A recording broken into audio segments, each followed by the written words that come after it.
Mes chers amis, bonjour. Je suis ravi de vous retrouver pour parler de l'IA, qui est une grande transition. Moi, je la présente sous le concept physique de transition de phase, ce que j'avais fait déjà à propos d'Internet.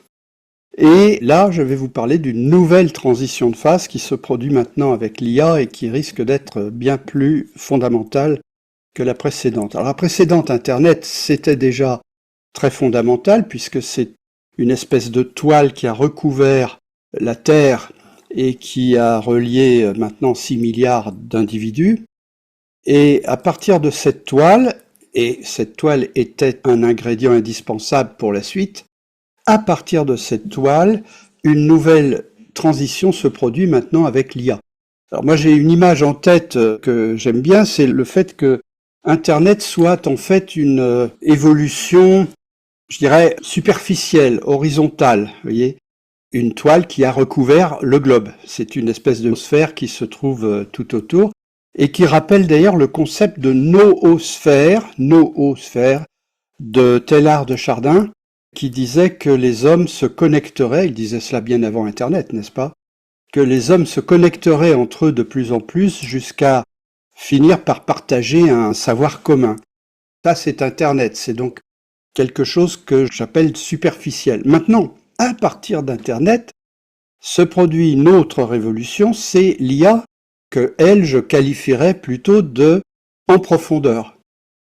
C'est-à-dire qu'à partir d'Internet, et Internet était un ingrédient indispensable pour la suite, à partir d'Internet, nous avons une transformation qui va entrer en profondeur dans l'esprit humain, dans l'intelligence et dans tout ce qui peut se passer dans notre tête. Et donc, voilà comment je vois les choses, c'est une transformation en profondeur qui suit une transformation en surface. L'une comme l'autre étant fondamentale et la seconde peut-être un peu plus. Alors j'ai baptisé cette conférence Eldorado et grand désastre à la fois parce que je pense qu'il y a vraiment les deux et vous savez, c'est un peu vrai de toutes les activités humaines, il y a toujours un côté enthousiasmant et puis un côté qui l'est moins. Là, c'est la même chose. Simplement, mes craintes personnelles tiennent à la vitesse avec laquelle ça va se faire. C'est-à-dire que tous ces merveilleux côtés qu'on va pouvoir exploiter, tous ces côtés moins merveilleux qu'il va falloir subir, tout ça va se dessiner très très vite et vous le savez, ça a déjà commencé. On raconte beaucoup sur l'IA et en particulier beaucoup de carabistouilles parce qu'en fait on ne comprend pas totalement le problème et je l'avoue pour moi-même aussi. Et à partir de là on peut un peu raconter n'importe quoi en fonction de ses angoisses personnelles, de ses rêves, etc. Donc on entend beaucoup de choses. Alors moi je vais essayer d'être factuel, d'être concret et de dresser aujourd'hui un tableau de ce qu'est l'IA dans sa forme actuelle, qui est une forme primitive de l'IA. Il n'y a aucun doute dans mon esprit que nous sommes dans une phase où l'IA est dans un état très primitif, et pourtant déjà étonnant.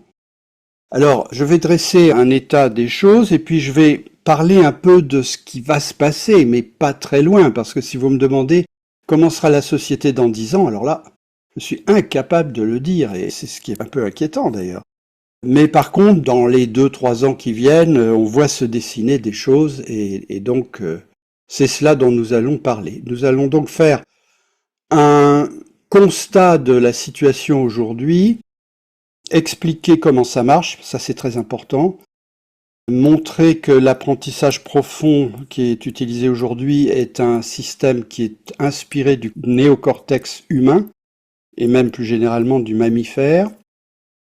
Nous allons parler des IA génératives et en particulier de celles qui génèrent du texte, c'est-à-dire les langages massifs comme ChatGPT.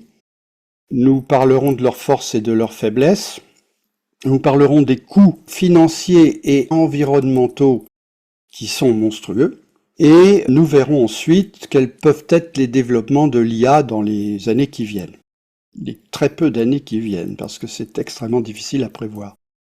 Je parlerai un peu des applications, de l'impact sur l'emploi, et puis je dirai un mot, avant de conclure, sur l'informatique quantique, parce que là, j'ai entendu des choses complètement idiotes sur le thème de l'intelligence artificielle se combinant avec l'informatique quantique. Enfin là, c'est du grand n'importe quoi. Et comme je vous ai parlé de l'informatique quantique dans une autre conférence, autant retirer tout de suite ce genre d'idée que les deux se combinent. On n'en est pas du tout là, vous le verrez.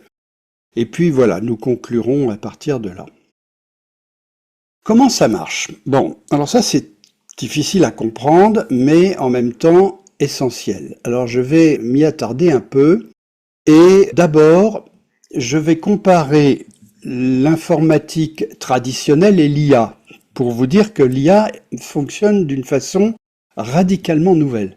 Donc si vous avez en tête que l'IA, c'est simplement de la programmation informatique qui est plus puissante qu'avant, alors là vous faites fausse route, c'est pas du tout ça, c'est très différent. Même si au départ il y a de la programmation. Qu'est-ce que l'informatique traditionnelle? Elle s'est construite à partir de transistors. Vous avez ici un dessin de transistor. Un transistor, c'est un petit composant très simple dans lequel entrent deux signaux. Un que vous voyez là, l'autre qui est ici. Bon, je vous expliquerai pas pourquoi c'est représenté comme ça. C'est un petit composant avec deux entrées et une sortie. Et la sortie est là. Donc, que se passe-t-il dans ce transistor? Si on met un courant ou non dans les fils d'entrée, on convient que ce sont des 0 et des 1. Courant, c'est 1. Pas de courant, c'est 0. Bon. Et selon qu'on met à l'entrée un 0 et un 0, un 0 et un 1, ou un 1 et un 0, ou deux 1, ça donne à la sortie un chiffre qui va être le 0 ou le 1 selon la façon dont est construit ce transistor. Il y a plusieurs types de transistors. On pourra retenir que c'est un petit système qui reçoit des 0 et des 1, et en fonction de ce qu'il a reçu, qui renvoie un 0 ou un 1. Et qui le renvoie où? Dans un autre transistor. Il y en a des milliards. Lorsque j'ai fait les télécoms dans ma jeunesse, on utilisait des transistors qui étaient des petites pastilles de 3 mm, vous voyez. Aujourd'hui, les transistors qui sont gravés sur des surfaces de silicium, des petites plaquettes de silicium, les milliards de transistors qui sont gravés sur ces plaquettes ne mesurent plus que quelques nanomètres. Donc on n'est plus à 3 mm, on est à quelques nanomètres. Le nanomètre, c'est un milliardième de mètre, voilà, ou un millimicron. Donc vous comprenez maintenant la différence, et ce qui s'est produit dans ces dernières années, c'est que on fait maintenant des systèmes d'une complexité gigantesque et capable de brasser des quantités très très grandes d'informations. L'IA maintenant. Alors l'IA, elle fonctionne aussi avec des transistors, puisqu'elle utilise des circuits intégrés de la même façon que l'informatique traditionnelle. Mais là, par une sorte d'imitation du cerveau, on a regroupé les transistors en neurones. Alors je vous rappelle ce qu'est un neurone dans votre tête. Un neurone, c'est aussi un petit composant qui est plus gros qu'un transistor d'aujourd'hui. Et ce composant, le neurone, c'est pareil, il reçoit des signaux, il les reçoit sous forme d'impulsions, et en fonction de ce qu'il a reçu, il va lui-même envoyer un signal ou pas. Alors, vous allez tout de suite voir que c'est quand même assez différent du transistor, parce que dans le transistor, ici, vous voyez une entrée, deux entrées et une sortie. Dans un neurone moyen, vous avez 1000 entrées. D'où viennent-elles ces 1000 entrées? Elles viennent de 1000 autres neurones qui ont envoyé un signal sur un fil. Ces fils, on les appelle les dendrites. Donc, un neurone de votre cerveau reçoit 1 millier environ de signaux par des fils différents qui lui sont connectés. Et là où ça ressemble au transistor, c'est que le neurone, à la fin, en fonction de ce qu'il a reçu, envoie ou non un signal, c'est-à-dire un 0 ou un 1. S'il envoie une décharge, parce que c'est comme ça que ça se passe, ce sont des décharges successives, s'il envoie une décharge, c'est un 1, s'il n'envoie rien du tout, c'est un 0. Alors voilà comment fonctionne le neurone. Vous voyez que ça ressemble quand même au transistor, à cela près qu'il y a 1 millier d'entrées.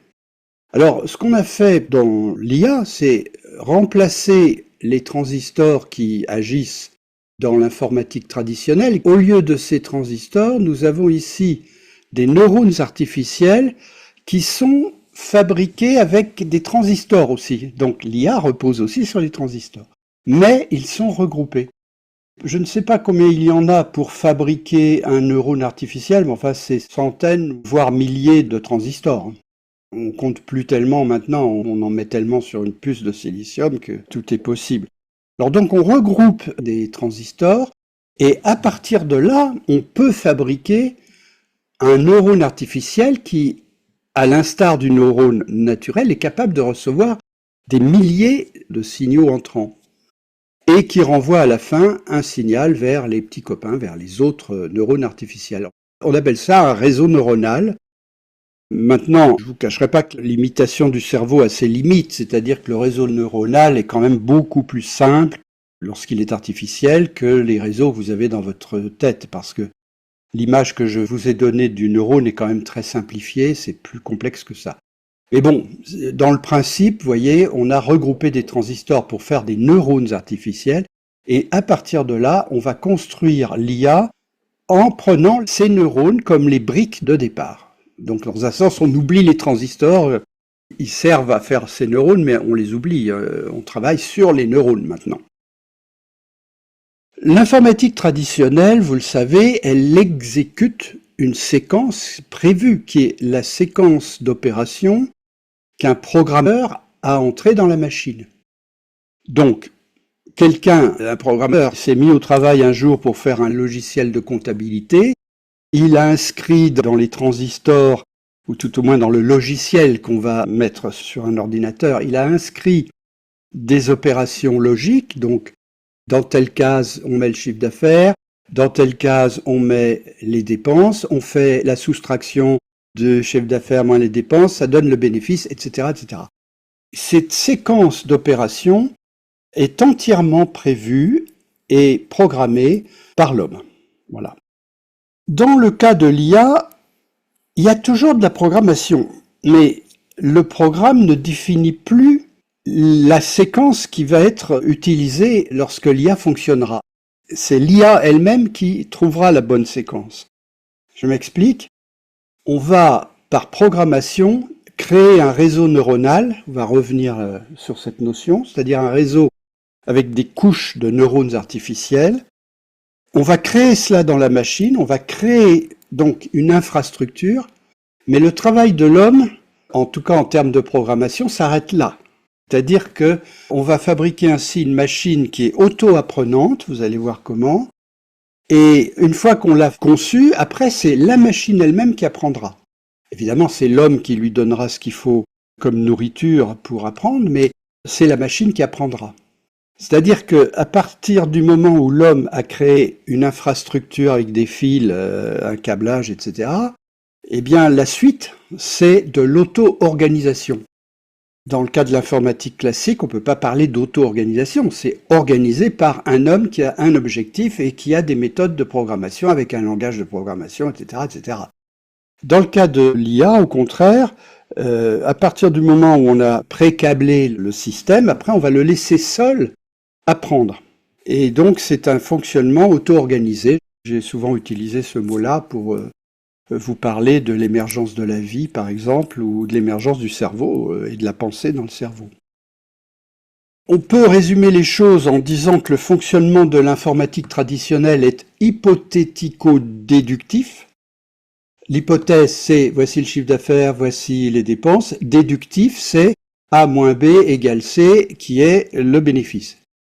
À l'inverse, le fonctionnement de l'IA est inductif, c'est-à-dire qu'on ne va jamais lui dire de faire telle séquence, puis telle autre, puis de faire ci, puis de faire ça. On va la laisser faire, on va lui donner une quantité de données, et on va la laisser elle-même inscrire ces données dans ses mémoires et en tirer quelque chose d'exploitable. Et ce processus, on ne le connaît pas vraiment, c'est-à-dire que quand une IA se met à apprendre, vous ne savez pas exactement comment elle est en train d'apprendre. On ne connaît pas tout le détail. On lui fait confiance, on l'a construite pour ça et on la laisse faire. C'est donc ce qu'on appelle un fonctionnement inductif parce que ça part du bas et ça crée quelque chose en se combinant. Une autre différence entre les deux, c'est que dans l'informatique classique, le travail de l'homme se limite essentiellement à la programmation. C'est-à-dire que lorsque l'homme a programmé un logiciel de comptabilité, son travail est fini. Le logiciel est fait, vous l'achetez off the shelves, comme on dit, vous l'achetez, puis vous pouvez l'utiliser. Il fonctionne, il est fait pour ça, et il ne bouge plus. Dans le cas de l'intelligence artificielle, c'est un peu plus compliqué, parce que comme c'est un système qui est capable d'apprendre par lui-même, il faut tout de même le piloter, c'est-à-dire qu'il faut déjà savoir quoi lui donner comme denrée comestible, et puis ensuite, il peut apprendre de travers, il faut le corriger. Si par exemple on veut qu'il comprenne ce qu'est un chat, on va lui donner des photos de chats, mais aussi de girafes et d'hippopotames, et quand il apprendra, il faudra qu'un homme lui dise « Non, tu as dit hippopotame, mais là tu t'es trompé, c'est pas un hippopotame, c'est un chat ». Et donc il faudra superviser, si vous voulez, la suite. Donc il y a pas mal d'interventions humaines, en tout cas dans les IA actuelles. Dernière différence qui est importante sur un plan pratique, l'IA consomme beaucoup plus de ressources informatiques qu'un simple programme informatique. Beaucoup plus. D'abord parce qu'il y a tous ces neurones artificiels qu'il faut mettre en grande quantité, qui sont eux-mêmes fabriqués d'un grand nombre de transistors. Et puis ensuite, si on veut que l'IA, comme ChatGPT, couvre l'ensemble du savoir humain qui existe sur Internet, il faut multiplier à l'infini les circuits et ça coûte extrêmement cher. Alors le résultat, c'est que jusqu'à présent, les ordinateurs classiques pour l'informatique traditionnelle montaient au maximum, chez les plus puissants d'entre eux, à quelques exaflops. Un exaflop, c'est 1 milliard d'opérations par seconde. Donc les ordinateurs les plus puissants arrivent à ce niveau-là. Vous savez peut-être quels sont les ordinateurs les plus puissants, ce sont ceux qui prévoient la météo. Et oui, parce que pour prévoir la météo, on découpe l'atmosphère en petits carrés de l'ordre d'1 kilomètre de côté. Et pour un pays comme la France, vous voyez, c'est des kilomètres carrés et en hauteur, il faut monter en altitude. Donc ça représente des millions de petits cubes. Et sur ces petits cubes, il faut faire des calculs. C'est-à-dire qu'on applique les lois de la physique en disant que l'air chaud monte par rapport à l'air froid, que le vent va déplacer les molécules d'une cellule à la cellule adjacente en tel temps, en raison de sa vitesse, etc. Donc on applique les lois de la physique, mais il faut les appliquer à des myriades de petits cubes, et donc il faut pour cela de très gros ordinateurs. Eh bien, j'en arrive maintenant à l'IA. Là, je vous parlais de l'ordinateur le plus gros qui existe, mais vous savez qu'il y a énormément d'ordinateurs bien plus petits, ne serait-ce que celui que vous et moi utilisons aujourd'hui. Eh bien, lorsqu'on construit une IA, il faut taper tout de suite dans le maximum de ce qui existe aujourd'hui en puissance informatique, c'est-à-dire des unités d'exaflops, voire même des dizaines d'exaflops, des ordinateurs qui sont de l'ordre, voire supérieur, aux plus gros ordinateurs qu'on a fait précédemment. Donc vous voyez, c'est un gigantisme considérable. Voilà donc la différence. Maintenant, je vais entrer plus dans la mécanique pour vous expliquer comment ça marche à l'intérieur. Alors c'est un peu plus difficile à comprendre, mais je vais reprendre ce dessin que j'avais fait, non pas pour vous parler de l'intelligence artificielle, mais que j'avais utilisé pour parler du cerveau. Et le dessin que vous avez là schématise le cerveau de l'homme, ou plus généralement du mammifère. Les mammifères possèdent des neurones qui sont organisés en couches. Dans le dessin, j'en ai mis 5, mais pour être exact, il y en a 6 chez tous les mammifères. 6 couches de neurones. Donc j'ai représenté ces neurones. Au microscope, on les voit. Hein. Si vous prenez une tranche de néocortex humain et vous la regardez au microscope, vous verrez des couches de neurones. Et les neurones d'une couche reçoivent des impulsions d'en haut, d'autres neurones ou des nerfs que nous avons, notre système nerveux, et ils transmettent des signaux à la couche du dessous. La couche du dessous les traite, elle les transmet à la couche du dessous, la couche du dessous les traite, elle les transmet. Et ainsi se transmet l'influx nerveux de neurone en neurone. Mais il ne se transmet pas d'une façon homogène. Je m'explique. Je vais vous prendre un exemple tout bête qui est celui d'un petit nourrisson qui commence à voir et dès que la vision lui vient, eh bien la première chose qu'il voit, c'est le visage de sa maman. Et il apprend très vite à reconnaître le visage de sa maman. Alors comment cela se passe-t-il? Il reçoit des impulsions du cortex visuel, de la partie visuelle du cerveau, et cela va exciter certains de ces neurones. Par exemple, un neurone va être excité lorsqu'il voit un trait horizontal. Par exemple, le trait horizontal, c'est le nez de sa maman. Un autre neurone va s'exciter lorsqu'il voit un point. Eh bien, ce sera peut-être les deux yeux de sa maman, voyez-vous. Et donc, de façon extrêmement primitive, certains neurones s'excitent et d'autres non. Donc déjà, ça explique la suite, c'est-à-dire qu'après, ces neurones vont envoyer un signal à la couche du dessous. C'est que les neurones tissent des fils en permanence. Pour vous donner une idée, vous savez que le cerveau humain, c'est 80 milliards de neurones. Eh bien, pour vous donner une idée, un enfant de moins de 3 ans, ça va jusqu'à 3 ans, fabrique 40 000 fils, qu'on appelle des dendrites, 40 000 fils par seconde. C'est-à-dire qu'entre tous les neurones, il émet en permanence des fils. Les fils relient les neurones. Et ce qui se produit dans le cerveau de l'enfant, mais aussi dans le vôtre actuellement, c'est que certains de ces liens vont se renforcer. Par exemple, dans la première couche, je vous ai dit que le premier neurone avait reconnu une forme droite qui est en fait le nez de sa maman.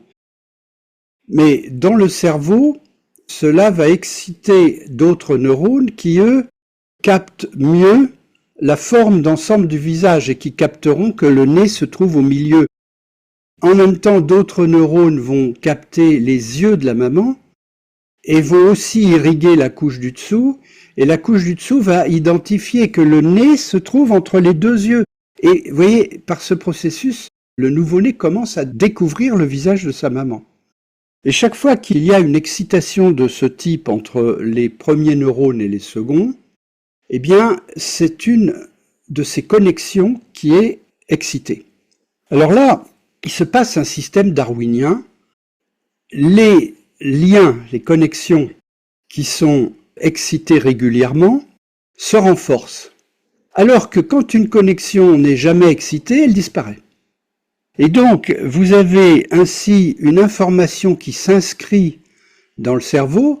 Certaines connexions sont utilisées répétitivement, d'autres ne le sont pas. Et les premières se maintiennent et se renforcent, et les secondes, non. Je vous avais donné une image pour bien dépeindre cela. Vous savez que les Anglais font toujours des jardins à l'anglaise, alors que nous, Français, nous faisons des jardins à la française. Alors, quelle est la différence?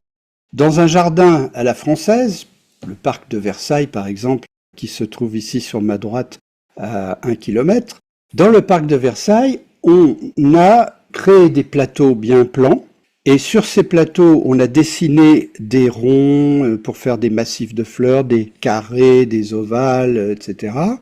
On a mis des pièces d'eau. Et puis, entre ces formes géométriques, on a décidé où étaient les allées. Voilà comment on trace les allées. Elles sont inventées de façon cartésienne, c'est très français. Elles sont inventées et on les aménage avec du gravier et des petites bordures. Voilà. Comment font les Anglais? Leur système est beaucoup plus respectueux de la nature, c'est-à-dire qu'ils ne commencent pas par passer un bulldozer pour tout mettre à niveau. Ils laissent les petites collines, la position des arbres, tout ce qu'il peut y avoir de joli, la petite rivière qui passe entre deux petites collines. Ils gardent tout cela et ils l'agrémentent un peu. Ils disent là, il y a trop d'arbres, on va en enlever 2 parce que ça cache la vue. Et puis là, on va replanter autre chose. Et puis là, sur cette colline, on pourrait mettre un massif de fleurs. Donc ils agrémentent tout ça, mais ils ne tracent pas les allées. Ils laissent le jardin ainsi constitué libre, et ils laissent les promeneurs s'y promener selon leur propre volonté.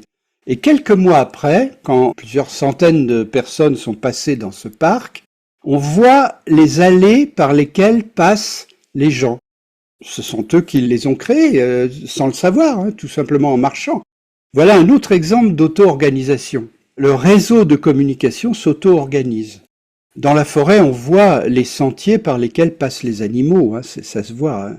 Parce que toutes les nuits, ils passent par des endroits privilégiés pour aller chercher de la nourriture, et ça laisse des sentiers. Eh bien, les Anglais procédaient comme ça. Une fois que les sentiers étaient dessinés, là, ils mettaient des graviers, des petites bordures, et les allées étaient faites. Mais l'origine des allées était naturelle, était auto-organisée. Eh bien, c'est comme ça que le cerveau du petit enfant s'auto-organise. Je précise bien, dans le cerveau, c'est un peu comme dans l'informatique de l'intelligence artificielle, vous avez un pré-câblage au départ qui est génétique. C'est-à-dire que le nouveau-né, il a déjà un cerveau pré-câblé et en plus son cerveau fonctionne déjà parce que le fœtus a des perceptions. Donc il a un cerveau pré-câblé et le pré-câblage est génétique. Mais une fois que le petit naît, il n'y a plus d'intervention des gènes, c'est le cerveau qui s'auto-organise en fonction des perceptions.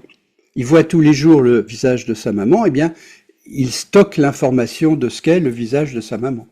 Et puis plus tard, il reconnaîtra si ce visage est heureux, fâché, gentil ou en colère, etc. Il décode tout ça. Et tout ça, c'est de l'apprentissage. C'est un peu lorsqu'on dit l'inné et l'acquis. Eh bien, en informatique artificielle, c'est la même chose. Le réseau neuronal que vous voyez là dessiné, ce réseau neuronal, il est pré-câblé au départ, et ça, c'est la partie innée. Mais ensuite, l'intelligence artificielle va se nourrir d'informations et va s'auto-organiser, et la suite est libre, c'est de l'auto-organisation, et ça sera son acquis. Mais c'est l'inné et l'acquis, tout à fait. Eh bien, pour revenir au cerveau humain, vous voyez ces liaisons qui sont multiples là, entre neurones. Eh bien, je vous disais que chez un petit enfant, il s'en fabrique 40 000 par seconde, mais il en meurt aussi beaucoup, puisque toutes les liaisons qui ne sont pas utilisées, au bout d'un moment, disparaissent. Et seules se préservent celles qui signifient quelque chose, en fait, celles qui sont liées à une connaissance, le nez de ma maman, les yeux de ma maman. Et c'est ainsi que se fait un réseau où vous voyez, certains neurones sont très liés, par exemple celui-là envoie 1, 2, 3, 4 signaux à 4 autres neurones de la couche au-dessous. À l'inverse, celui-là n'envoie qu'un type de signal à un seul neurone. Donc c'est très varié et ça se construit tout seul en fonction de l'expérience visuelle du nouveau-né.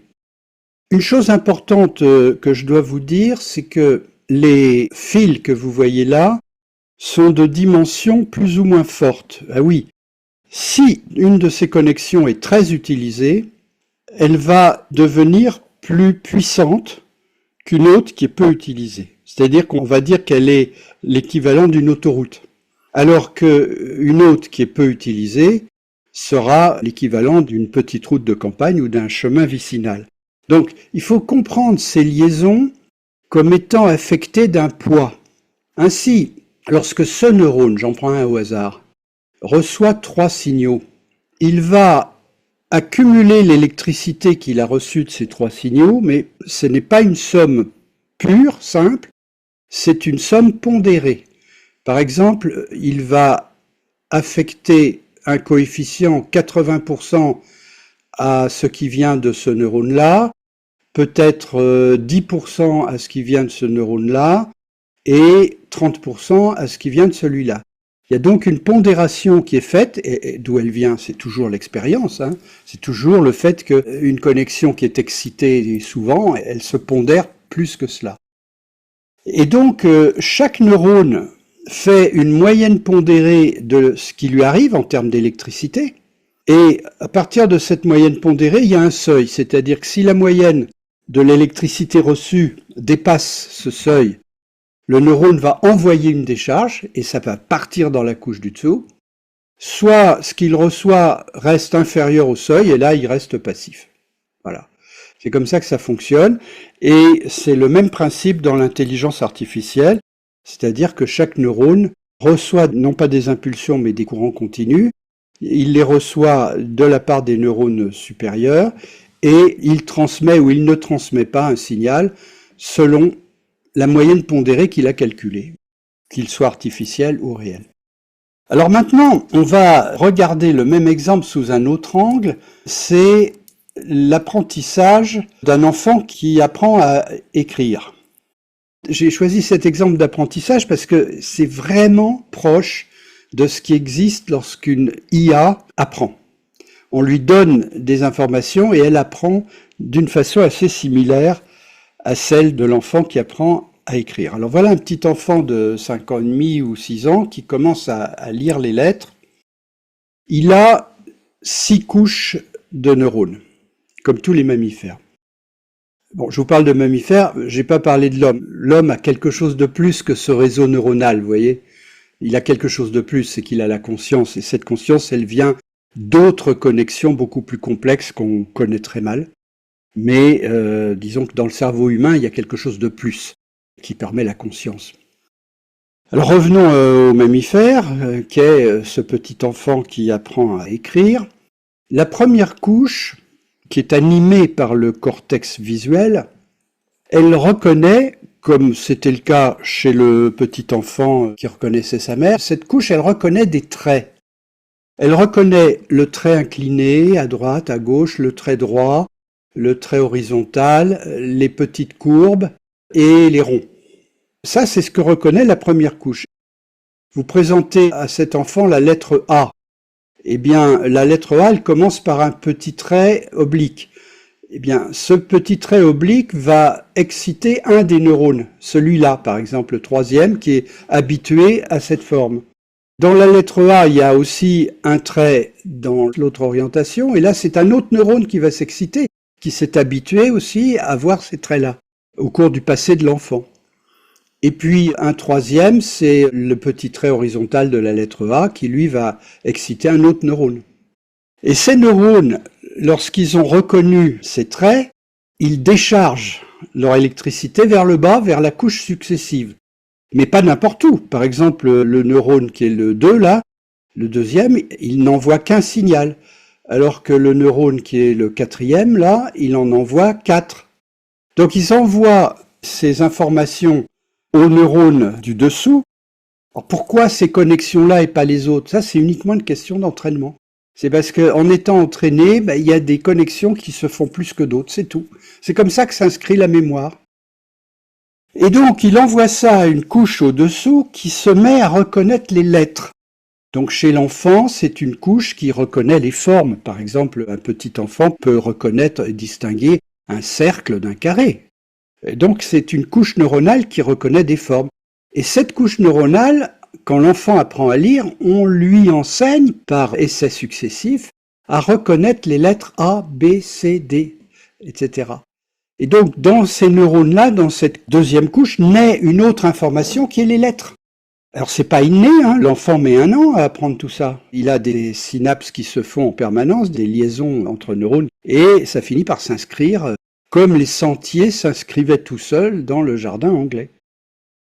Et puis, ça passe à la couche du dessous, et là, ça forme des noms. Par exemple, l'enfant va apprendre que N-U-A-G-E, ça veut dire nuage. Et donc, dans cette couche du dessous se localise son vocabulaire.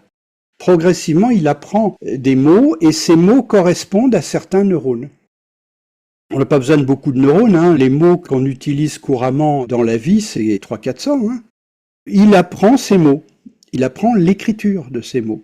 Ces mots veulent dire quelque chose dans sa tête, parce qu'avant, il y a d'autres liaisons qui se sont faites quand il a appris le langage.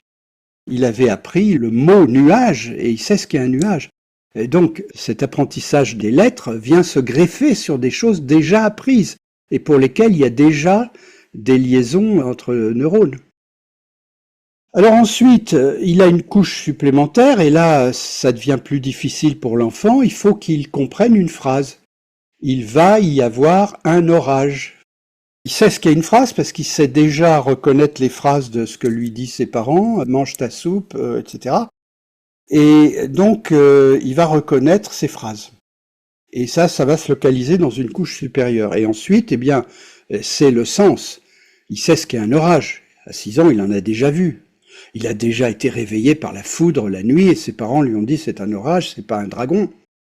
Donc tout ça va animer la couche du dessous qui accorde un sens aux choses et aux conséquences. Ah oui, il y a un orage, il faut que je rentre à la maison.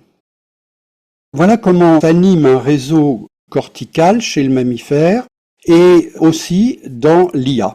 C'est le même principe, mais disons largement simplifié quand même dans l'intelligence artificielle. Simplifié, mais l'intelligence artificielle, d'abord, elle va beaucoup plus vite et elle peut traiter beaucoup plus d'informations par seconde. Alors, je reviens en arrière, je vous disais que l'ordinateur utilisé par ChatGPT fonctionne avec de l'ordre du milliard d'opérations par seconde. Je compare au cerveau. Dans le cerveau, ce sont des décharges neuronales, des décharges de courant qui se produisent avec une fréquence de l'ordre de 100 par seconde, 100 Hertz. Ça veut dire que 100 fois par seconde, vous ne le sentez pas, mais 100 fois par seconde, des décharges descendent dans votre cortex en permanence. Et 100 fois par seconde, pour nous, ça paraît rapide, puisqu'on aurait du mal à les compter 100 fois par seconde. Mais par rapport à l'informatique, c'est une lenteur d'escargot. Quand vous pensez qu'en informatique, on parle de milliards d'opérations par seconde. Donc, vous voyez, on change complètement d'échelle, et c'est ça qui crée le côté surprenant de l'IA. C'est que d'un côté, par sa structure même et la façon dont elle est entraînée, l'IA est loin de l'intelligence du cerveau humain. Ok. Mais, parce qu'on sait faire des transistors en milliards d'unités et les mettre sur des puces de silicium, on est capable de traiter une information beaucoup plus grande et beaucoup plus rapidement.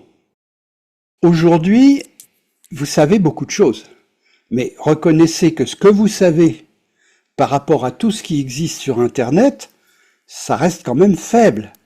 Si on voulait vous enseigner tout ce qu'il y a sur Internet, votre cerveau grillerait bien avant d'arriver au résultat. Eh bien, dans le cas de l'IA, parce qu'on utilise de grandes quantités de composants, on peut charger tout Internet, 100 milliards de pages d'Internet, dans la machine. Ça donne ce côté très paradoxal de l'IA. On la sent très supérieure à nous sur certains points, et en même temps, très bête. C'est tout le paradoxe de l'IA dans sa forme actuelle. Je termine en parlant de deux caractéristiques des IA. Une, c'est le nombre de couches. Dans le cortex humain, 6 couches. Dans ChatGPT, dans sa première forme, 96 couches. ChatGPT, dans ses versions actuelles, doit être à 150, mais on peut théoriquement monter à 1 millier de couches. C'est une question de puissance de calcul. Donc vous voyez, là aussi on voit la limite du cerveau avec ces 6 couches. Le cerveau est totalement dépassé par la machine sur ce plan-là. L'autre point qui est important pour l'IA, c'est ce qu'on appelle les paramètres. Si je résume tout ce que je vous ai dit avant, je vous ai dit que tous ces fils, les connexions entre neurones, s'auto-organisaient, s'inscrivaient tout seuls au gré de l'expérience, comme les sentiers dans le jardin anglais. Eh bien, je vous ai dit aussi que ces fils étaient plus ou moins puissants, c'est-à-dire qu'il y en a qui sont des autoroutes et d'autres qui sont des chemins vicinaux. On parle de pondération. Bon, eh bien, en informatique de l'intelligence artificielle, on parle de paramètres. Quand on parle du paramètre d'une des connexions, c'est sa pondération. Voilà. Dans la suite, quand je vous parlerai d'intelligence artificielle avec des paramètres, le mot paramètre, vous pourrez vous rappeler que les paramètres, ce sont les liaisons entre neurones. Voilà. Alors maintenant, un mot plus précisément sur les intelligences artificielles que vous connaissez actuellement, c'est-à-dire les ChatGPT et autres, que l'on appelle des modèles de langage massif, en anglais LLM, Large Language Models.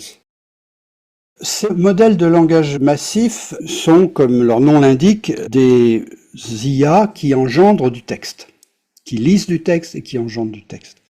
Alors, elles font partie d'une classe plus large qu'on appelle les IA génératives.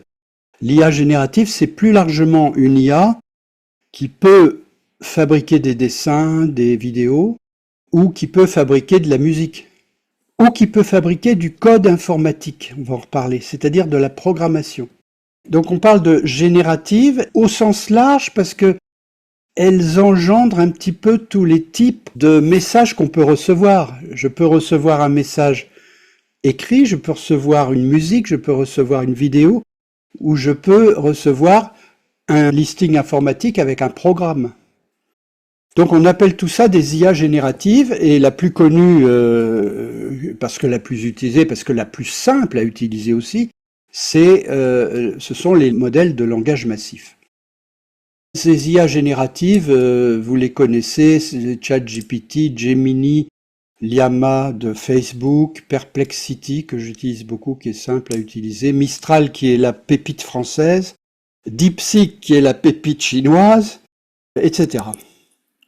Alors, revenons à la naissance de ChatGPT qui était la première. D'abord pour dire que, curieusement, quand ChatGPT est sorti fin 2022, les autres sociétés qui travaillaient sur l'IA étaient capables de faire la même chose que ChatGPT, mais n'ont pas osé le faire. C'est curieux. N'ont pas osé parce que ils se sont dit c'est pas au point.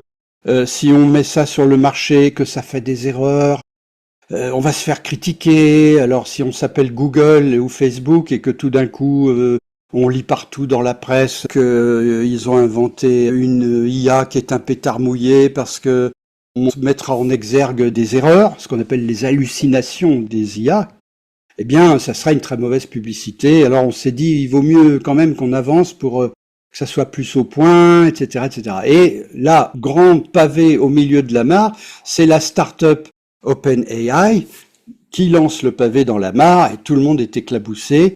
Et on se retrouve avec la première IA. Un an après, je crois me souvenir que c'était déjà 100 millions d'utilisateurs. En un an. Vous voyez le résultat. Alors, d'où est venue cette invention? Il ne s'est rien passé, il n'y a pas eu d'invention en 2020, 22 ou 23. Tout ce dont je vais vous parler existait déjà. La seule chose, c'est qu'il fallait mettre tout ça ensemble pour fabriquer un produit qui ait une valeur. Quels sont les 3 ingrédients qui étaient déjà existants? Il y a 3 facteurs principaux. Le premier, c'est Internet. Ben oui, je vous disais, Internet, c'est la condition de départ pour faire l'intelligence artificielle, en tout cas sous la forme des modèles de langage. C'est l'existence d'un immense corpus de textes numérisés sur Internet. Alors numériser, c'est important parce que ça veut dire qu'on peut brancher l'IA directement sur Internet et l'IA va pomper les textes. Ce sont des centaines de milliards de pages dont on parle. Alors ça, c'était le premier ingrédient, l'existence d'un corpus immense sur lequel on puisse plaquer une intelligence artificielle. Le second, ce sont les algorithmes d'apprentissage profond qui existaient déjà il y a 50 ans. On les a utilisés souvent pour la reconnaissance de forme. Par exemple, vous savez qu'à la poste, il y a des machines qui lisent les adresses et qui dirigent directement les lettres dans les bons paniers pour aller dans le département du Vaucluse ou dans le département du Pas-de-Calais. Donc vous avez une lecture de l'écriture manuscrite ou tapée, et cette lecture, on la faisait déjà avec des réseaux neuronaux, et qui étaient beaucoup plus simples. Et puis, cette technique d'apprentissage profond, c'est sophistiqué. Alors là, il y a un homme qui est très connu en France parce qu'il est français, et c'est le spécialiste de l'IA chez Facebook, c'est Yann LeCun, qui est au Collège de France. Yann LeCun, lui, a beaucoup fait avancer cette technique de l'apprentissage profond. Je vous lâche un terme technique, mais parce que vous l'entendrez, mais je serais bien incapable de vous l'expliquer, parce que là, ça devient vraiment beaucoup trop technique pour moi.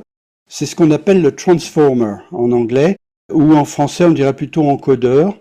C'est un programme informatique qui gère ce réseau neuronal et tous les fils, de façon à créer des liens sémantiques entre les mots. Quand vous mettez une page internet, par exemple, sur le Vendée Globe Challenge, et l'IA absorbe ça, l'IA va trouver des mots comme voile, bateau, auban, safran, etc., des termes de voile. Et dans d'autres pages, par exemple, si elle consulte le catalogue des bateaux de Dufour, eh bien, elle retrouvera les mêmes mots. Et donc, l'IA, lorsqu'elle est entraînée, elle relie ces mots. Et en regardant les corrélations avec d'autres pages, elle crée une espèce de champ lexical autour d'un mot. C'est un peu comme ça qu'apprend un enfant. Je me souviens qu'une de mes filles, quand on avait un anniversaire, elle nous disait, pour mon anniversaire, je voudrais un anniversaire au chocolat. C'est-à-dire qu'elle avait entré dans sa tête que anniversaire, ça voulait dire gâteau. Dans le mot anniversaire, il y a un champ lexical, et dans le champ lexical autour de l'anniversaire, il y a les bougies, il y a le gâteau, les cadeaux, etc. Et c'est un champ lexical, et c'est ça qui donne une valeur sémantique au mot anniversaire. Et dans ce champ lexical, l'enfant se trompe. Mais progressivement, au fur et à mesure que se font les liens dans son réseau neuronal, et que ces liens se précisent et se renforcent, eh bien, dans le champ lexical, l'individu comprend de plus en plus ce que sont chaque mot. Eh bien, c'est ce qu'opère le transformer ou l'encodeur. C'est une méthode qui permet de classer un peu tous les mots et de les relier entre eux, de trouver des corrélations entre eux qui font qu'après, si vous posez une question à ChatGPT, il va appeler tout de suite les bons mots qui correspondent à cela et il va affiner en quelques secondes tout ce qui a le plus de sens.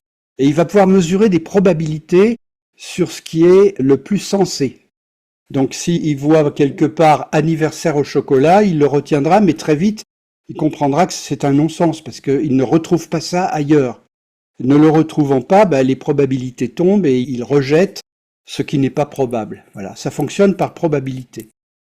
ChatGPT, ça veut dire chat, c'est parler. GPT General, Pre-trained, pré-entraîné, pré-apprentissage. Transformer, General Pre-trained Transformer. C'est la raison de ces 3 lettres. Donc ce transformer, c'est vraiment là qu'est toute l'intelligence des programmeurs qui ont inventé la structure des large language models. C'est l'essence des choses et ça demande des spécialistes extrêmement pointus, beaucoup de mathématiciens. C'est ça le cœur des choses. 3e ingrédient, c'est bien beau tout ça, mais quand je vous dis qu'il faut absorber 100 milliards ou 200 milliards de pages Internet, il faut énormément de puissance informatique. C'est là qu'intervient la dernière nouveauté qui a permis de faire les intelligences artificielles. Ce sont des processeurs qui sont extrêmement puissants. Vous avez certainement entendu parler en informatique traditionnelle des unités de processeurs. On les appelle les CPU en anglais. Computing Processing Unit. Dans votre ordinateur, il y a une puce. C'est la CPU. Il y en a une. C'est le processeur qui fait tous les calculs. Eh bien, là, il en faut des centaines de milliers. En intelligence artificielle, on ne parle pas de CPU. Vous avez peut-être remarqué qu'on parle de GPU. Alors, je vais vous expliquer l'origine du G. Je la connais bien pour avoir fait carrière chez Sony. Quand on utilise des écrans pour des images de synthèse, il faut manier beaucoup de pixels. Ça peut être quelques centaines de milliers. Il faut donc traiter en parallèle tous les pixels de l'image.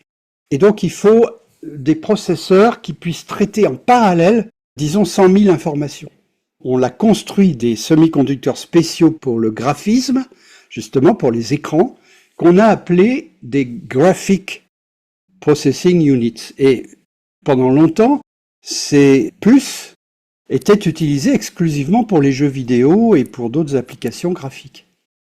Mais comme elles peuvent traiter énormément de calculs très simples en parallèle, eh bien, on les a utilisés pour l'IA. Et c'est ce fait historique qui fait qu'on les appelle des GPU, ces fameuses puces utilisées par l'intelligence artificielle. Et aujourd'hui, elles ne sont plus faites pour les graphiques, elles sont faites pour l'IA. Et là, il y a une course vers l'avant pour faire les puces les plus puissantes. Le leader mondial, c'est Nvidia. Nvidia aux États-Unis, je pense que sa capitalisation boursière doit être de l'ordre du PIB français. Ça doit être la première capitalisation boursière au monde. Voilà, donc 3 facteurs. L'existence d'un grand corpus gigantesque d'informations numériques, donc disponibles, pouvant être assimilées directement par l'IA. Les algorithmes qui sont extrêmement complexes pour l'apprentissage profond. Et enfin, des processeurs d'une puissance absolument gigantesque.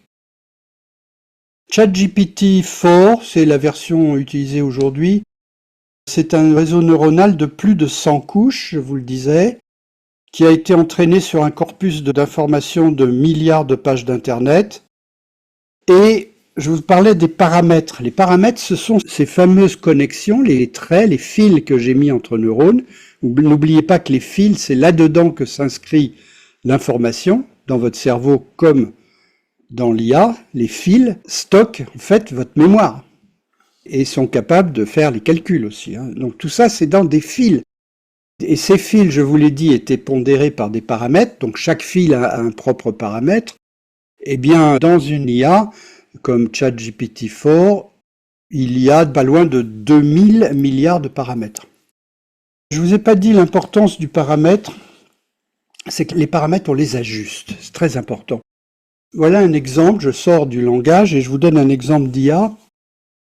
Aujourd'hui, si on fait une mammographie pour détecter les cancers, l'IA est plus performante que l'homme. Ça ne veut pas dire que les radiologues sont inutiles, parce que d'abord, c'est les radiologues qui ont donné l'information cancer, pas cancer. Donc l'IA n'a fait que stocker ce que des radiologues lui ont expliqué. Et puis deuxièmement, vous avez la relation avec une patiente qui attend la réunion avec le médecin pour savoir si elle a un cancer ou pas. Bon, ça, c'est pas une IA qui va lui dire, c'est un médecin. Et puis il y a tout le reste, c'est-à-dire est-ce que cette patiente a déjà eu un cancer avant, qui a fait une rechute, est-ce que si, est-ce que ça. Donc je reviens à ces programmes qui détectent les cancers sur des mammographies. Eh bien, comment les entraîne-t-on? On prend un jeu de plusieurs dizaines de milliers de mammographies, et pour chacune des mammographies, on sait s'il y avait un cancer ou s'il n'y en avait pas.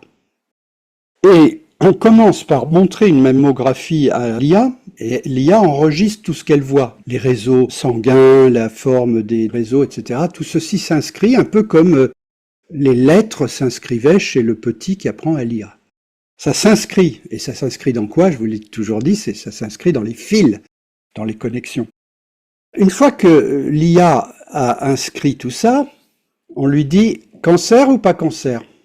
L'IA répond « cancer ». Non, tu t'es trompé.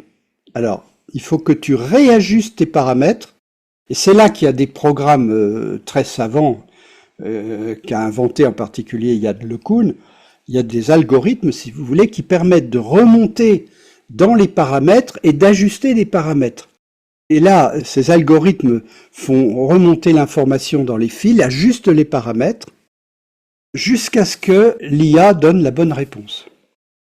Alors, les paramètres ont été ajustés, on redonne une radio dans laquelle il y a un cancer. On lui dit cancer ou pas cancer? L'IA répond pas cancer. Ah non, tu t'es trompé de nouveau. Là, il y a cancer. Alors, on reprend les paramètres par le bas, on remonte dedans et on ajuste. Et on fait ça 30 000, 40 000 fois ou plus. Et à force de le faire, on éduque l'IA à reconnaître les cancers. Et vous comprenez que quand elle a fait ça parfois 100 000 fois, eh bien à la fin, elle sait les reconnaître, et elle sait les reconnaître avec plus d'acuité que le médecin. Voilà, c'était pour vous expliquer ces paramètres, ce que c'est très important parce que c'est ce qu'on ajuste quand on fait l'entraînement de l'IA. L'IA, dans sa première forme, quand elle apprend quelque chose, n'est pas exploitable. Il faut que, d'une manière ou d'une autre, elle aille à travers un apprentissage, et c'est très exactement ce qui se passe avec le cerveau, c'est la même chose. Alors maintenant, je ne vais pas rentrer trop dans la technique, mais sachez que les mots sont convertis en chiffres, et que ces chiffres, on les assemble par paquets. Et à partir de là, ça devient incompréhensible pour nous, parce que nous sommes habitués aux mots, mais dans la machine, ils se transforment en chiffres, et ils se transforment en vecteurs, et tout ceci est extrêmement abstrait, et la machine manipule tout ça, et à la fin, elle reconvertit tout ça en mots. Donc, vous envoyez des mots dans la machine, elle a reçu elle-même des mots d'Internet pendant son apprentissage. Tous ces mots, elle les transforme en chiffres et en vecteurs et dans des espaces abstraits, elle manipule tout ça, elle calcule des probabilités et à la fin elle trouve. Et ce qu'elle trouve, elle le restitue de nouveau en lettres. On peut donc parler d'un encodage, c'est pour ça qu'on parlait d'encodeur, un encodage en chiffres qui ensuite se décode de nouveau en lettres. Bon, c'est compliqué, hein. Finalement, on peut conclure que le Large Language Model ne fait que brasser des chiffres corrélés entre eux. C'est-à-dire que il a transformé tout Internet en chiffres. Ces chiffres ont des corrélations entre eux. Et là-dedans, l'intelligence artificielle recherche ce qui est le plus probable. Voilà comment ça fonctionne. Alors on va parler un peu des caractéristiques de ces Large Language Models maintenant. J'ai dessiné un perroquet. Et oui, parce qu'il y a une linguiste qui s'appelle Emily Bender qui a baptisé ChatGPT de Stochastic Parrot, en anglais, un perroquet statistique. Bah oui, perroquet, parce que finalement, l'intelligence artificielle dans sa forme actuelle, elle ne sait que régurgiter des choses qu'on lui a apprises. On lui a appris massivement plein de mots et des corrélations entre les mots, et à partir de là, elle restitue quelque chose, mais elle ne fait que répéter. Elle ne donne pas un sens, vous voyez.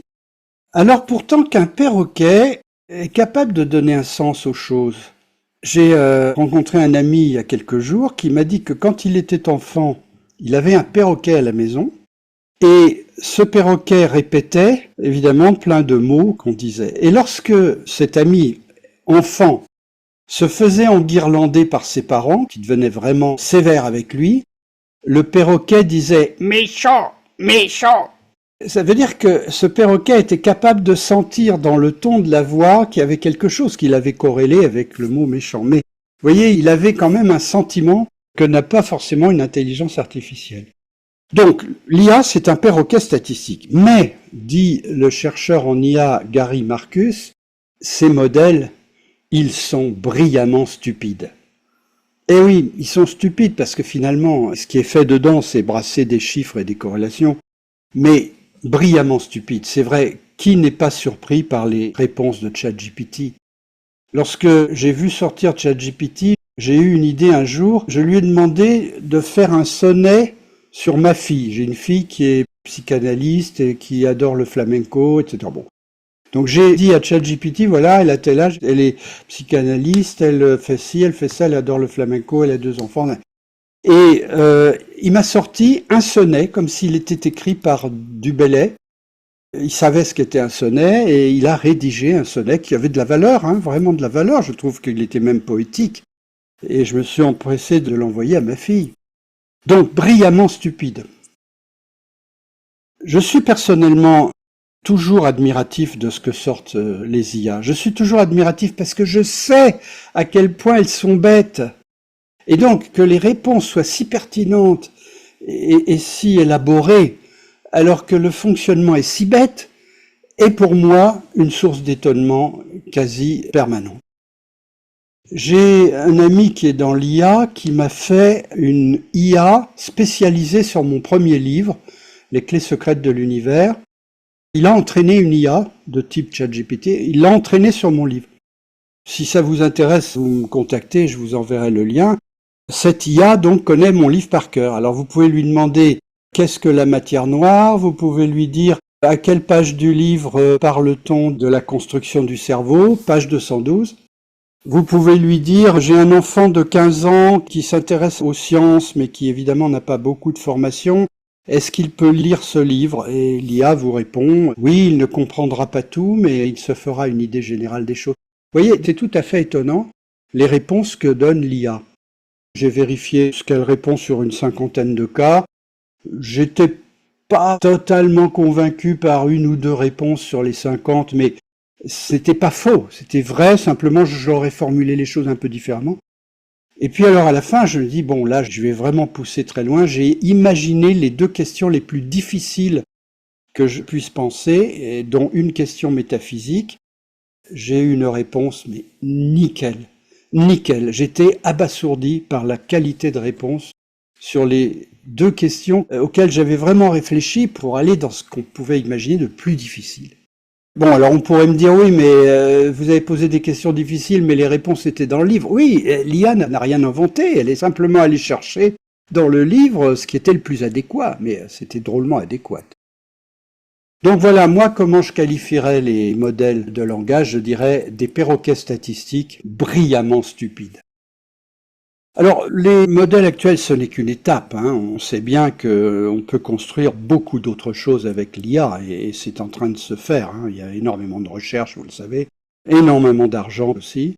Et donc, dans quelques années, les modèles que je vous décris là seront obsolètes et paraîtront un petit peu comme le Fardier de Cugnot, qui était le premier véhicule sur roue à vapeur. On voit déjà une limite dans les language models qui tient au corpus d'information. Tout Internet, c'est la base d'information, le corpus. Mais ce qui est sur Internet ne change pas beaucoup. Prenez ce qu'il y avait sur Internet il y a 3 ans et ce qu'il y a aujourd'hui, vous retrouvez grosso modo la même chose. Simplement, il y a des découvertes entre-temps, il y a eu la mort d'un homme politique, donc il y a des événements qui viennent changer les choses, mais grosso modo, c'est la même chose. Ce qui veut dire qu'on a un problème là, c'est que le corpus d'information évolue peu. Donc ChatGPT 5, qui est sorti il y a quelques mois, grosso modo, a le même corpus d'information que ChatGPT 3 au départ. Alors, on voit en même temps un problème pour ceux qui font des IA, c'est de trouver de l'information fraîche. Où peuvent-ils trouver de l'information fraîche? Alors, on peut imaginer par exemple qu'ils versent de l'argent à différents auteurs pour obtenir le droit de lire leurs livres, et ça ferait d'un seul coup beaucoup d'informations fraîches. Une autre possibilité, et ça inquiète certaines entreprises, c'est que une entreprise qui utilise l'IA, chaque fois qu'un employé pose une question, il donne une information. Vous savez qu'aujourd'hui, quand vous tenez une réunion et vous utilisez, comme je suis en train de le faire, Zoom, à la fin de la réunion, Zoom vous dit « Voulez-vous un résumé de la réunion ?»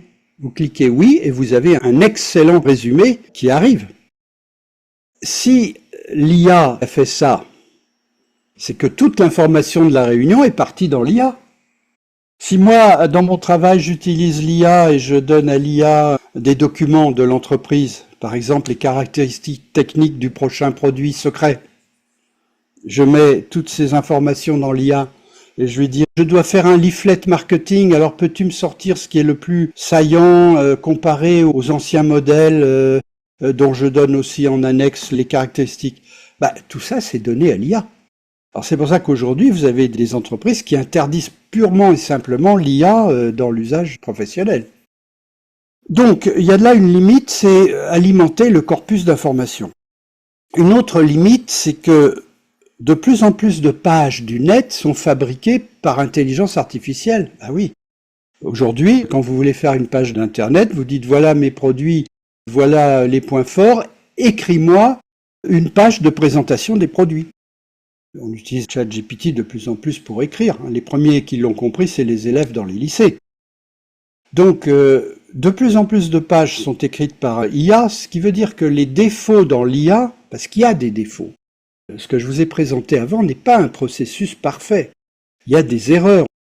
En général, on parle d'hallucination. Vous avez déjà vu ça peut-être. J'ai vu dans une IA récemment qui reproduisait sous forme vivante un tableau, il y avait des chevaux, mais à un moment, il y a un cheval qui avait 2 têtes. C'est ce qu'on appelle des hallucinations. C'est ce qu'on fait quand on rêve, hein. Quand vous rêvez, vous avez une image de la réalité, un peu comme ChatGPT a une image de la réalité dans ses mémoires. Votre cerveau utilise ces images et construit des rêves, et dans ces rêves, il peut y avoir un cheval à 2 têtes. Donc, les hallucinations, l'IA en fait aussi, et ça crée des erreurs qui peuvent être parfois fatales. Et donc, si sur Internet, les textes sont faits par IA, les erreurs d'une IA seront absorbées par l'IA suivante. Et vous avez là un facteur de dégénérescence, un peu comme certaines anomalies génétiques peuvent dans une population se propager et finir par causer un problème dans des populations consanguines. Eh bien là, il y a quelque chose de consanguin, c'est que les IA consomment toutes la même information et refabriquent de l'information avec qui est consommée par d'autres IA. Donc c'est un facteur de dégénérescence. Et le troisième, c'est que sur quoi entraîne-t-on une IA? Aujourd'hui, on prend des raccourcis. Au lieu de lui donner 100 milliards de pages d'Internet, on commence par la connecter à d'autres IA pour pomper ce que les autres IA ont appris. Donc, il y a quelque chose qui peut entraîner de la dégénérescence. Une limite des large language models aujourd'hui. Le chapitre des coûts. Alors là, c'est un des graves problèmes. la consommation en capital et les impacts sur l'environnement. Donc des coûts énormes financiers et des coûts environnementaux énormes aussi. Il y a une course au gigantisme. Vous savez qu'en Europe, nous avons Mistral comme IA et nous en avons deux autres, je crois, dans d'autres pays. Mais ce sont de petites IA, rien à voir avec ChatGPT, Llama, Gemini, etc. Donc nous sommes des petits faiseurs dans le concert mondial et le concert mondial, il se passe entre la Chine et les USA. Aux USA, on peut aligner des centaines de milliards parce que c'est le système capitaliste. Comme les USA sont un pays où on peut faire d'énormes profits, où le profit n'est pas capté par l'État et donc les espoirs de profit sont grands, eh bien les gens parient leur argent. Et même des fonds de pension qui gèrent la pension future des retraités, même ces fonds de pension, avec plus de prudence, misent une partie de leur portefeuille dans ces projets. Donc il y a une quantité d'argent presque infinie. Alors vous me direz, ça fait des bulles. Bah oui, ça fait des bulles, mais ChatGPT aujourd'hui doit valoir 500 milliards. Imaginez qu'il y ait une bulle et puis que ça se dégonfle de moitié, ça reste quand même 250 milliards. Vous voyez, donc on est passé à une échelle considérable. Pour vous donner une idée, même une petite IA comme Mistral a levé récemment 8 milliards d'euros. On n'avait jamais vu ça pour des startups. Quand une start-up faisait un tour de table et gagnait 10 millions, tout le monde applaudissait. Quand une start-up, à partir de ces 10 millions, arrivait à 100 au prochain tour de table, tout le monde disait c'est la pépite du siècle, ou on dit la licorne. Aujourd'hui, c'est la même chose, mais en milliards. Et donc, cette levée de fonds est assortie d'une possibilité de supplément de 30 à 40 milliards. Vous voyez, donc on est dans l'ordre d'une cinquantaine de milliards. Ce sont les ordres de grandeur, même pour une petite IA. Le projet sur lequel travaille Elon Musk utilisera 100 000 processeurs NVIDIA, les GPU dont je vous parlais tout à l'heure, 100 000. Et chacun de ces processeurs a une puissance de calcul qui est à peu près 1000 fois celle de mon ordinateur. Vous voyez, la puissance qui est nécessaire est absolument hallucinante. Alors, quand on empile 100 000 processeurs NVIDIA, ça fait des centres énormes. Ici, vous en avez un dessiné. Dessiné par qui? Par ChatGPT. Alors c'est amusant parce que j'ai demandé à ChatGPT, dessine-moi un centre d'intelligence artificielle, un data center. Et ChatGPT m'a dessiné le bâtiment que vous voyez là. Alors j'ai dit non, je veux pas un bâtiment, c'est beaucoup plus grand que ça en fait. Tu m'en mets 8. ChatGPT m'a sorti de nouveau une image avec 4 bâtiments. Alors je lui dis, complètement idiote. ChatGPT, j'ai pas dit 4, j'ai dit 8. Et ChatGPT m'en a sorti 6.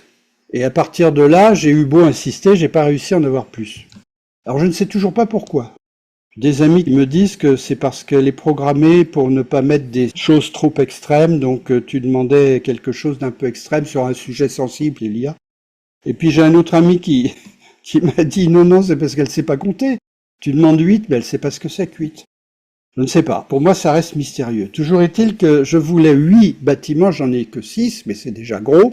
Et vous voyez, ça c'est pas moi qui l'ai inventé, c'est ChatGPT. ChatGPT a mis derrière une usine à gaz. Et oui, parce qu'il faut tellement d'énergie pour une usine d'IA, un data center, que en général on peut pas tirer ça sur le réseau.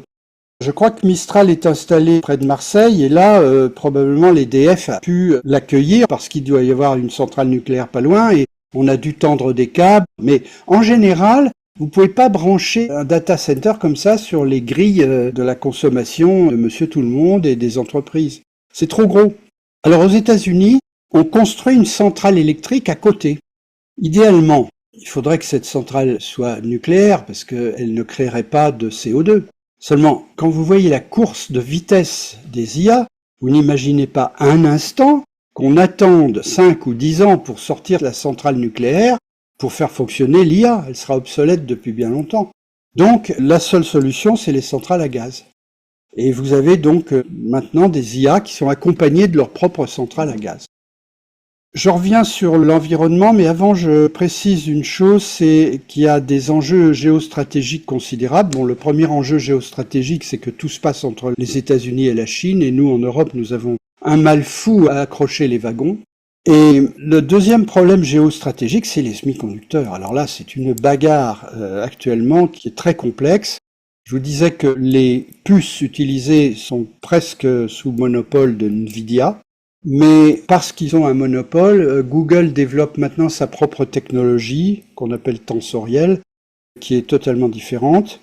Et la Chine, alors là c'est amusant, lorsque la Chine a essayé de développer ses IA, les États-Unis les ont vus venir et ont décidé que toute la partie haut de gamme des puces Nvidia leur serait interdite. Bon, les Chinois sont assez futés, donc vous vous doutez qu'ils ont réussi à en trouver en contrebande, mais pas suffisamment. Et là où ils ont été très intelligents, c'est qu'étant limités sur les puces Nvidia, ils ont cherché des moyens d'abaisser la consommation en calcul. Et lorsque DeepSeek, leur IA, est sorti sur le marché l'an passé, ça a été un tsunami dans la Silicon Valley, parce que DeepSeek, avec des moyens du bord limités qu'ils avaient réalisé une IA qui n'avait rien à envier à ChatGPT et qui, par information traitée, était 10 fois moins gourmande. Donc ça a ému un peu tout le monde et voilà ce qui s'est passé. Mais évidemment, la Chine ne veut pas être dépendante des puces américaines et donc leur grand champion électronique UI développe actuellement ces puces qui sont tout à fait performantes comme Nvidia. Et on est arrivé à ce paradoxe que les États-Unis avaient interdit l'exportation des puces Nvidia de haut de gamme en Chine et la semaine dernière, j'ai lu que la Chine interdisait à ses constructeurs, c'est-à-dire essentiellement à UI, d'exporter vers les États-Unis leurs puces. Pourquoi? Parce que j'imagine qu'ils vont faire des puces à très bon prix et ils ont finalement décidé de bloquer l'exportation pour ne pas donner un avantage aux Américains. Vous voyez le jeu de bras de fer mutuel entre ces gens-là. Alors il y a un point très embarrassant, c'est ce qu'on appelle la fonderie. Quand je dis que Google ou Nvidia fabriquent leurs semi-conducteurs, leurs puces, il faut préciser ce qu'on appelle fabriquer. En fait, ils font la partie la plus difficile qui est le dessin. Je vous disais qu'on mettait des milliards de transistors sur une puce de silicium. Et en fait, c'est un dessin. C'est comme une chose qu'on pourrait graver à la main, si vous voulez. C'est gravé par informatique, mais c'est un dessin. Et quand on a dessiné ce circuit, on en fait une photo. Et on envoie cette photo à une société qui réalise le semi-conducteur, c'est-à-dire qui met ça dans des machines avec du silicium, des pastilles de silicium, et qui par différents moyens grave l'image sur le silicium. Et ça s'appelle la fonderie de semi-conducteurs. Eh bien, le problème, c'est que le gros de la fonderie dans le monde est situé à Taïwan, et de plus, est extrêmement concentré sur une seule entreprise qui s'appelle TSMC. Alors là, vous voyez un risque gigantesque pour les États-Unis, qui est de perdre Taïwan ou de perdre ces entreprises-là. Parce que, alors là, ça serait une catastrophe, ça bloquerait toute l'informatique, pas uniquement l'intelligence artificielle, toute l'informatique, mais aussi les machines à laver, les voitures qui consomment des semi-conducteurs. Donc il y a un risque absolument énorme. Alors, les Chinois se mettent à fabriquer de plus en plus par eux-mêmes. Les États-Unis aussi, ils localisent maintenant aux États-Unis de grosses usines de fonderie pour essayer de récupérer cela, pour ne plus être dépendants. Mais il y a vraiment un problème énorme et le problème politique de Taïwan avec la Chine, vous voyez qu'il est au cœur des choses. Il y a une inflammation là qui est extrêmement dangereuse. Alors maintenant, l'impact sur la planète. Les IA consomment beaucoup d'énergie, c'est pas tant l'énergie qui est le problème, c'est pas tant l'énergie en soi, on peut tirer autant d'énergie qu'on veut un peu partout, du soleil, des éoliennes, du gaz de schiste, de tout ce que vous voulez. Le problème c'est le CO2. Je le disais tout à l'heure, on fabrique un data center aux États-Unis, on va coller une usine à gaz à côté, qui est de la taille à peu près d'une usine qui alimente la ville de Nantes, vous voyez, ou de Lyon. Ce sont donc des unités dédiées qui fonctionnent uniquement pour l'IA et qui émettent dans l'atmosphère du CO2. Donc voilà le premier problème environnemental, c'est l'émission de CO2. Je pense qu'on risque en développant l'IA de gommer finalement tous les petits efforts que nous faisons en utilisant des voitures électriques au lieu des voitures à essence, en éteignant la lumière dans les villes pour que ça consomme pas trop pendant la nuit. Enfin, toutes ces petites améliorations risquent d'être complètement gommé par quelques data centers dans le monde. L'autre problème, c'est le refroidissement. Alors ça rejoint une conférence que je vous avais faite sur l'entropie. Je vous disais que toute machine, ou aussi bien tout être vivant, fonctionne toujours entre une source chaude et une source froide. La machine à vapeur, la source chaude, c'est le charbon, la source froide, c'est l'extérieur. Une voiture, elle a un radiateur, ça sert de source froide. La source chaude ici, c'est une centrale, mais ça suffit pas. Il faut aussi une source froide. Et la source froide, c'est de l'eau. En général, on a des tubes qui traversent tous ces centres de calcul et qui apportent de l'eau, et l'eau s'évapore. Et là, il y a un énorme problème de consommation d'eau. Une fausse information que vous recevrez peut-être, ou que vous avez déjà reçue, dit que chaque fois que vous faites un prompt sur ChatGPT, donc chaque fois que vous posez une question, la réponse consomme 1 litre d'eau. Bon, c'est faux. C'est faux, et si vous voulez avoir le chiffre exact, le mieux c'est de demander à ChatGPT, il vous donnera le chiffre exact. C'est quelques centilitres d'eau. Donc l'information est fausse, mais le fond des choses est vrai. C'est que les quelques centilitres d'eau qu'il faut pour répondre à une seule question, quand vous avez à travers le globe 2 milliards de personnes qui posent tous les jours des questions, ça fait énormément d'eau. Et donc là, il y a un problème majeur. Les data centers doivent se localiser à des endroits où il y a de l'eau. Ces data centers vont consommer de l'eau qui serait peut-être utile à l'irrigation, etc. Enfin, il y a des conflits là d'intérêts qui sont considérables et en tout cas, c'est la planète qui dérouille dans les deux cas. Premier cas, le CO2, deuxième cas, l'eau. Voilà. Bon, élément positif, c'est que les Chinois nous l'ont montré, on peut réduire la consommation. Les Chinois ont réussi à faire une IA qui consomme 10 fois moins. Si on s'attaque au problème, on va trouver des solutions. Mais comme le développement de l'IA est exponentiel, je suis pas sûr qu'au total, il n'y ait pas quand même une explosion à la fois de CO2 et de consommation d'eau. Eh bien, voilà ce que je voulais vous dire sur l'état présent de l'intelligence artificielle aujourd'hui.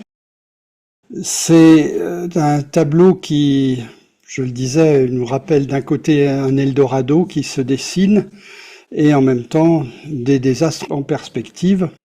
Et entre les deux, entre Caribe et Scylla, bien, la société va maintenant se diriger. Je vous ai souvent parlé de la société un peu comme d'un funambule qui se trouve sur son fil et qui a toujours le risque de tomber d'un côté, de tomber de l'autre. Et puis finalement, les choses s'ajustent, parfois dans la douleur. Et c'est ce qui va se produire probablement qu'un cas dans l'évolution à venir. Et cette évolution, eh bien, dans une prochaine conférence, la suivante, je vais essayer de la dessiner, en tout cas sans être très ambitieux, c'est-à-dire avec un horizon de 2-3 ans, dire vers quoi cela va pouvoir nous mener. Voilà, eh bien, je vous donne rendez-vous pour la deuxième partie de cette conférence.